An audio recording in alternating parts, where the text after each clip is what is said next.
All right, buckle up for a deep dive. Oh, A deep dive into a case that'll have you questioning everything you think you know about truth and deception. We're looking into the murder of Caroline Crouch in Greece, yes, Caroline a Crouch. story that captivated the nation and sparked some really intense conversations about justice and societal biases. Yeah, it's one of those cases that just seems so straightforward at first. You know, a home invasion gone tragically wrong, but trust me, the deeper you go, the more twists and turns you uncover. It's crazy. Yeah. And we're using the Case File podcast episode, Case 269, Caroline Crouch, as our guide for this deep dive. Okay. So imagine this, May 11th, 2021. Okay. A quiet morning in this upscale Athens suburb called Glykinera. Glycadera. The scene. A picture-perfect family home transformed into a nightmare. Caroline Crouch, a young mom, is found dead. Oh my God. And her husband, Babis Anagnostopoulos, is discovered bound and gagged, claiming he was completely helpless during a brutal home invasion. Now, think about how terrifying that would be. I mean, to be trapped, unable to help your loved ones as intruders are terrorizing your home. I mean, that was the image that Babis presented. And he did it with incredibly detailed and disturbing descriptions of the attack. Oh, yeah. Yeah. Let's Like he described three hooded figures, this chaotic struggle, you know, his desperate attempts to protect his family. He even went so far as to say that he managed to call for help using his nose while he was tied up and blindfolded. That's like something out of a movie, right? Right. And Eh. the scene itself seemed to back up his story.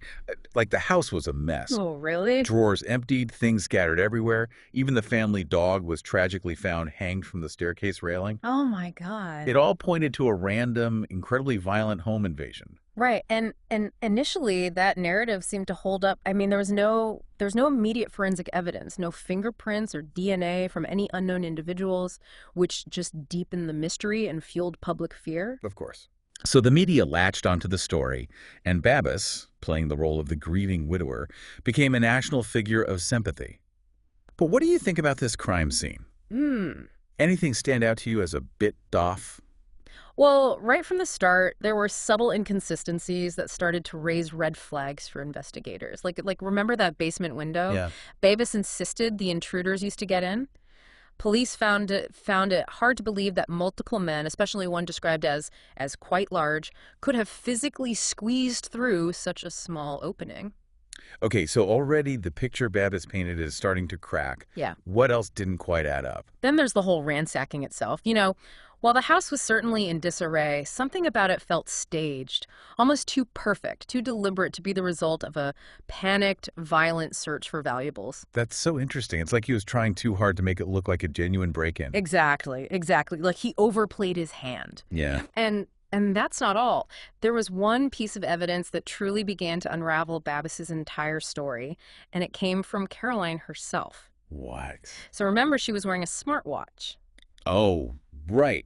Well, that smartwatch was tracking her heart rate. Okay. And the data it revealed told a very different story compared to the one Babis was weaving. Oh, wow. So her own smartwatch became a silent witness. Exactly.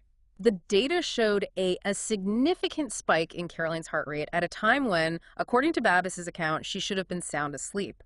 Then, just minutes later, her heart stopped altogether. Oh, my God. And all of this happened well before the time Babis claimed the intruders broke in. Hold on. So the timeline Babis gave the police doesn't line up with the data from Caroline's smartwatch. Not even close. Wow. And remember how Babis claimed that he was tied up during the attack? Well, investigators retrieved data from his fitness app, which showed him moving around at times when he claimed to be immobilized. Wow. It's amazing how technology can be used to reveal the truth, isn't it?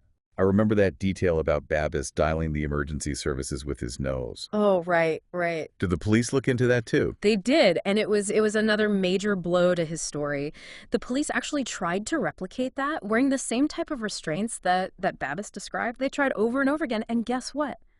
Not a single officer could dial a phone with their nose while bound like that. It simply wasn't physically possible. So piece by piece, the evidence was mounting against Babis, and the investigators were starting to see through his carefully crafted facade.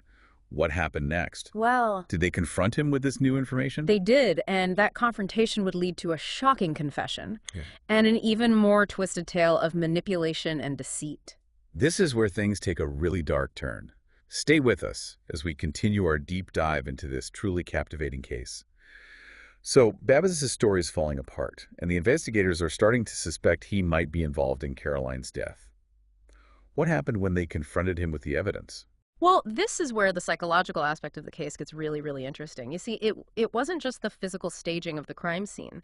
It was the way Babbis had so carefully crafted a narrative to make himself look like the victim. It's almost like he was writing his own alibi, Right. like building a story that would deflect any suspicion away from him. Exactly. And one of the most chilling aspects of this case was how he exploited existing social tensions to his advantage. Oh, how so? So by claiming that the intruders were foreigners, specifically mentioning that they spoke broken Greek with Albanian accents, he tapped into this xenophobia and fear. Wow. So he was basically using prejudice as a tool to manipulate public opinion. He absolutely was. He knew that by playing into these pre-existing biases, his story would seem more believable, right? It would make people less likely to question his account and more likely to direct their anger and suspicion toward an outsider. It's frightening how he used people's fears to cover his tracks.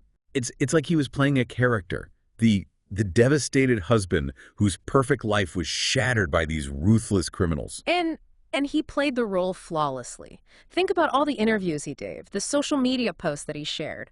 They were all meticulously crafted to reinforce this image of a heartbroken, yet strong and devoted father. You know, now that you mention it, those social media posts are particularly eerie in hindsight.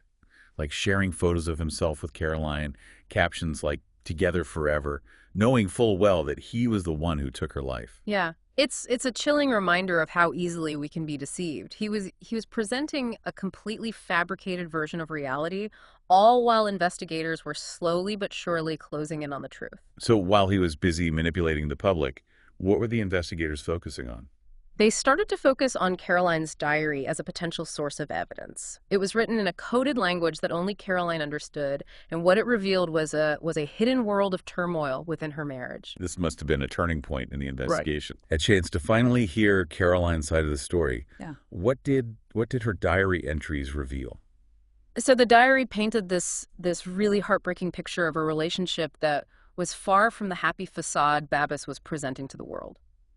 Caroline's entries documented her growing unhappiness, her husband's controlling behavior, and her increasing desire to leave the marriage and start a new life with their daughter. It's so sad to think about what she was going through, silently suffering behind closed doors. There were entries about Babbis isolating her from her friends and family, controlling her finances, even taking money that Caroline's mother sent to help support them. That's awful. It's a classic pattern of abuse, like isolating the victim and making them financially dependent. Exactly. And there was one particularly poignant entry where Caroline described a confrontation with Babbis.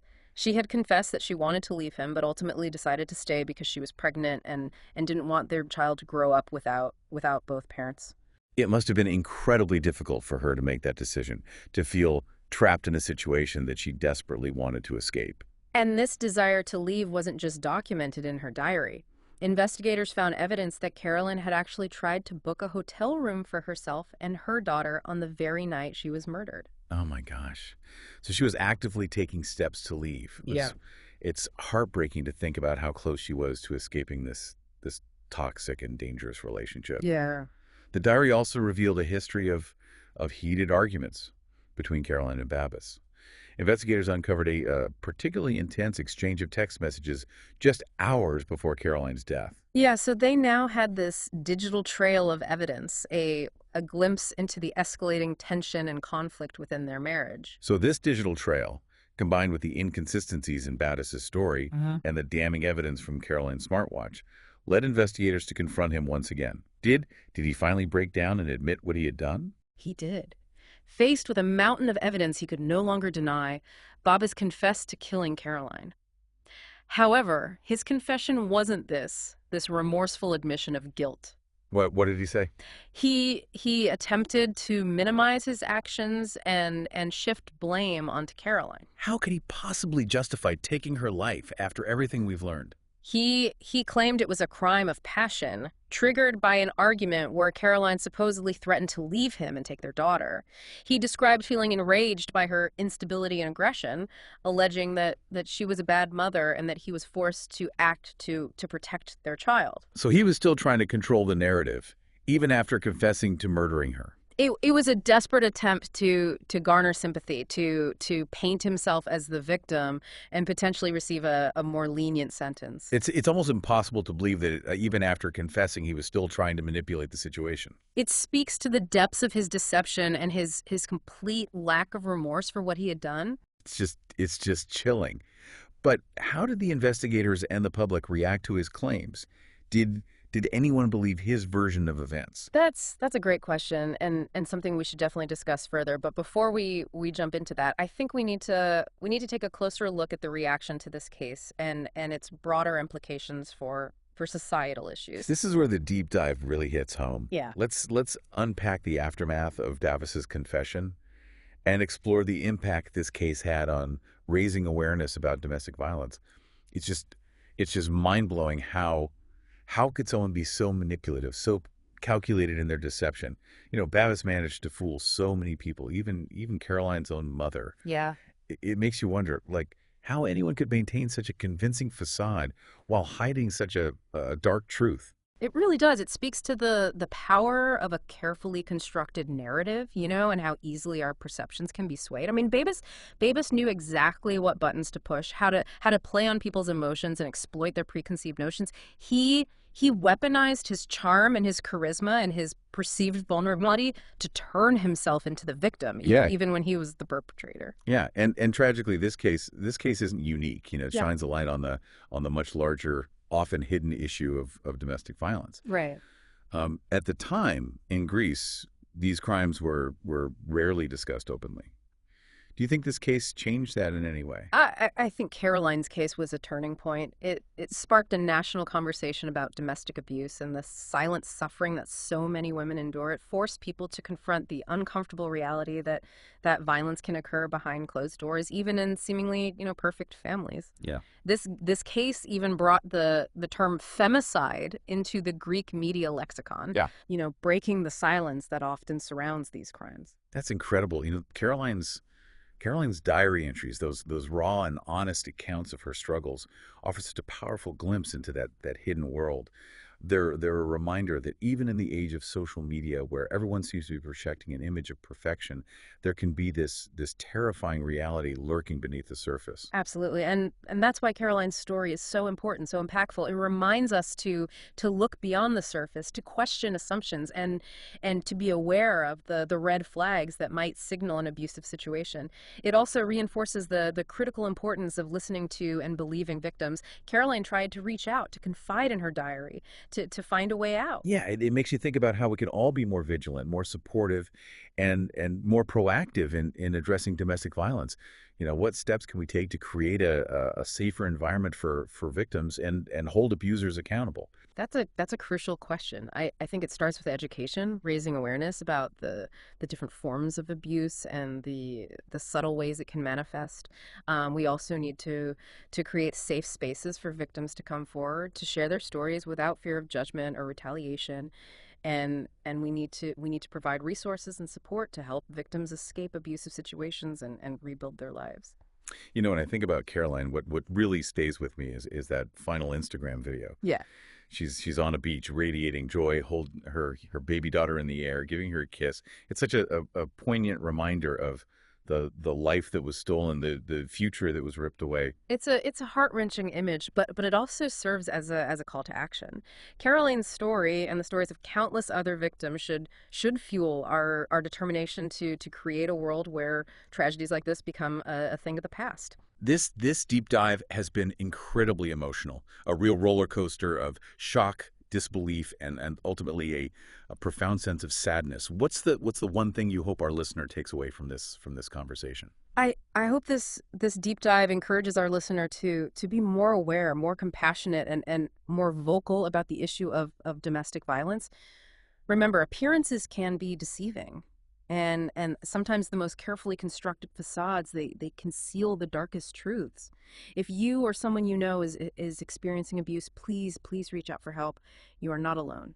Thank you so much for guiding us through this incredibly complex and heartbreaking case. And to our listener, we hope this deep dive has been informative and has sparked some important reflections. Remember, silence is often the greatest weapon of abuse, but by speaking up, by supporting victims, and by holding abusers accountable, we can work towards a world free from violence and fear.